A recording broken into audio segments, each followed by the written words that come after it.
Magandang hapon, ma'am. Ako nga po pala si Princess Lizzie Kahida, ang susunod na tagapagtalakay kay Miss Nobio.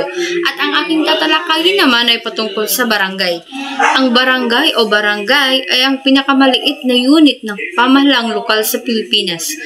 Ang mga bayan at lungsod ay binubuo ng mga barangay. Dinadalat ito minsan bilang barangay at binubuo din ito ng sangguniang kabataan upang magabayan ang kaayusan at kalusugan ng mga kabataan sa bawat barangay. Mga opisyalis sa barangay. Una, punong barangay. Pinuno at pinakamataas na opisyalis ng barangay. Siya ang nagsisilbing executive ng barangay at kalakip na pinamumunuan ang sangguniang barangay. Pangalawa, kagawad. Mga kasapi ng lehislatura ng barangay na bumubuo ng sangguniang barangay kasama ang kapitan. Sila ang gumagawa at nag-aaproba ng mga ordinansa, resolusyon at mga programa. Pangatlo, sangguniang kabataan. Sangguniang kabataan o state chairman at mga miyembro ng kabataan sangay ng konseho na may sariling lupon na tumutukoy sa mga proyektong pangkabataan at maaaring may kaugnayan sa administratibo depende sa lugar na regulasyon. Mga batas sa barangay at bayan. Una, bawal nang lumabas ng bahay ang mga minor de edad pagsapit ng 8 AM. Ngunit, totoo nga ba? Pagsapit ng alas 8 ng gabi, nasa labas pang iba. Pangalawa, bawal magsunog ng mga plastik sa basura. Pangatlo, bawal magkalat sa kalsada at ibang pampublikong lugar. Pang-apat, bawal ang manigarilyo sa mga pampublikong lugar.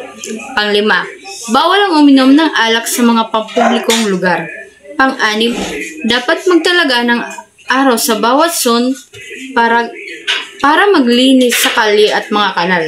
Pang-pito, bawal ang mga video okay at anumang maiingay pagsapit ng 10 PM. Mga inspeksyon, buwan-buwanan sa mga bahay para tignan ang mga drainage at compost pit. Pang-siyam, bawal mag-alaga ng maraming hayop gaya ng baboy at manok na maramihan sa mga lugar na dikit-dikit ang bahay. Ito ay isang pamayanan o komunidad na karaniwang may 30 hanggang 100 na pamilya depende sa laki. Sa unang sistema, ang barangay na may tungkuling tagapagtaganap, mambabatas at hukom sa nasabing pamayanan.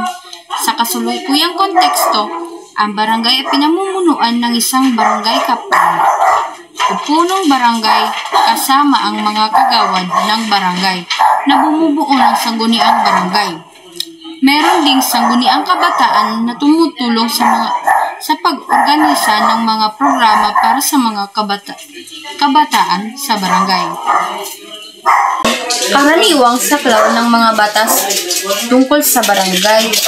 Ang pagpili at termino ng mga opisyal ng barangay kabilang ang punong barangay at mga kagawad. Organisasyon ng sangguniang barangay at sangguniang kabataan. Kapangyarihan, tungkulin at responsibilidad ng mga opisyal ng barangay.